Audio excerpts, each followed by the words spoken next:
नमस्कार, मैं रविश कुमार। नौकरियां नहीं है ये त्रासदी तो है, लेकिन इससे भी बड़ी त्रासदी है रोजगार मुद्दा नहीं है। लाखों की फीस देकर जो नई पीढ़ी अलग अलग प्रोफेशनल संस्थानों से निकल रही है वो कहां जाए। कोविड-19 के दौर में इस नई पीढ़ी पर बहुत मार पड़ी है। जो लोग नौकरियों में थे उनकी तो नौकरी ही चली गई। इसके बाद भी रोजगार मुद्दा नहीं है।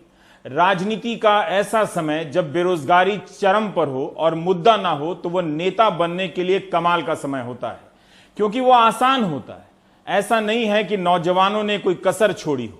उन्होंने हर दरवाजा खटखटाया है, अखबारों ने भी छापा है, टीवी ने भी दिखाया है।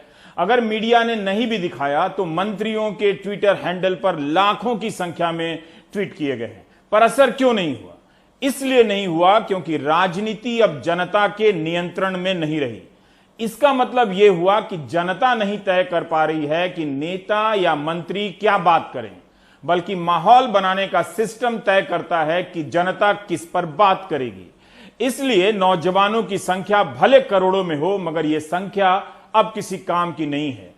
नौजवानों को यह बात समझ में आ रही है कि लाखों की संख्या में ट्रेंड कराने और अनगिनत मैसेज भेजने के बाद भी कुछ नहीं होता है। दरअसल भारत की राजनीति में युवाओं का हर प्रकार का रोल समाप्त हो गया है, सिर्फ वायरल और फॉरवर्ड करने को छोड़कर। देश का नौजवान रोजगार के मुद्दे को लेकर रेल मंत्री के ट्विटर हैंडल पर रोज संघर्ष कर रहा है। 3 जुलाई को जब पीयूष गोयल ने ट्वीट किया कि कोरोना आपदा के बाद देश में स्थिति सामान्य होने लगी है, औद्योगिक क्षेत्रों में कामगारों का लौटना शुरू हो गया है, साथ ही चलने वाली ट्रेनों में बुकिंग 100% से भी अधिक है, तो आप उस ट्वीट के नीचे आए कमेंट को देख सकते हैं। नौजवानों के ऐसे कमेंट का शायद ही मंत्री जी जवाब देना चाहेंगे, लेकिन मार्च 2019 में रेलवे ने NTPC non technical popular category की वैकेंसी के फॉर्म भरे गए थे जो फरवरी में निकले थे। उसके बाद से ये नौजवान रोज पूछते हैं कि पैसे देकर फॉर्म भरा है, परीक्षा कब होगी, ये तो बता दीजिए।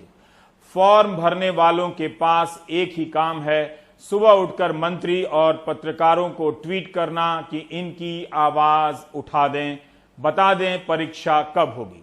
एनटीपीसी के पहले चरण की परीक्षा एक कंप्यूटर एग्जाम है जिसका नाम है CBT-1। फरवरी 2019 के जिस रिलीज पर छात्रों ने मार्च में फॉर्म भरे, उसमें लिखा था कि CBT-1 की परीक्षा जून सितंबर 2019 के बीच होने की संभावना है। 18 जून 2020 को प्रेस इंफॉर्मेशन ब्यूरो में रेलवे का बयान छपता है कि एनटीपीसी की जिन 35,000 पोस्ट पर 1.25 करोड़ एप्लीकेशन आए हैं, उनके इम्तिहान की काफी तैयारी कोरोना महामारी के फैलने से पहले हो चुकी थी, मगर कोविड के कारण तैयारी रोकनी पड़ी। तो क्या जिस इम्तिहान के लिए सितंबर 2019 को अपर लिमिट बताया गया था, उसके गुजर जाने के 6 महीने बाद भी इम्तिहान होना तो दूर, उसकी तैयारी भी पूरी नहीं की जा सकी।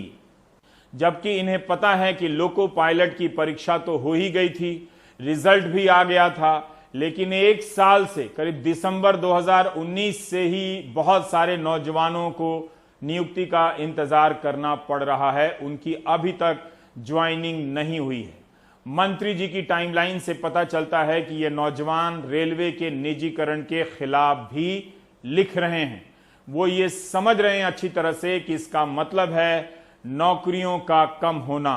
और अब तो रेलवे ने ऐलान ही कर दिया है कि सेफ्टी को छोड़कर नई भर्तियां नहीं होंगी। हम लोग बिहार के पूर्वी चंपारण जिले के चकिया का निवासी हूँ और हम लोग विगत 2014 से रेलवे की तैयारी कर रहे हैं। लेकिन उस समय 2014 में जो वैकेंसी आई थी उसमें 3 से 4 हजार पोस्टों की हटा दिया गया था, कमी कर दी गई थी। इस वजह से हम लोग का जो तीनों आदमी का या और भी साथी का मेरिट में थे वो बाहर हो गए।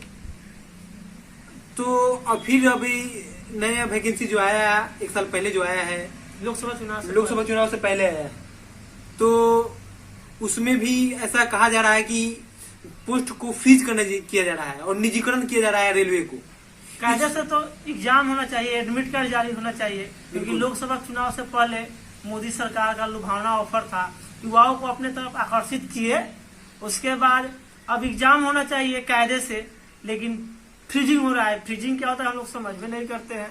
हम लोग का लाइफ फ्रीज हो रहा है और ये लोग वैकेंसी फ्रीज कर रहे हैं। इन्हें समझ में नहीं आता कि युवाओं की क्या दशा है। पिछले कई सालों से मैं रेलवे का विद्यार्थी रह चुका हूँ, रेलवे की तैयारी कर रहा हूँ। यहाँ पे मैं पटना रेलवे की तैयारी कर रहा था। पिछले 2-3 महीने से लॉकडाउन हुआ तो मैं यहाँ घर पे चला आया और यहीं मंदिर, मेरे पीछे मंदिर है, चीनी मिल है जो कि चालू नहीं है, पीछे मंदिर है, वहीं पर मैं ग्रुप करता हूँ।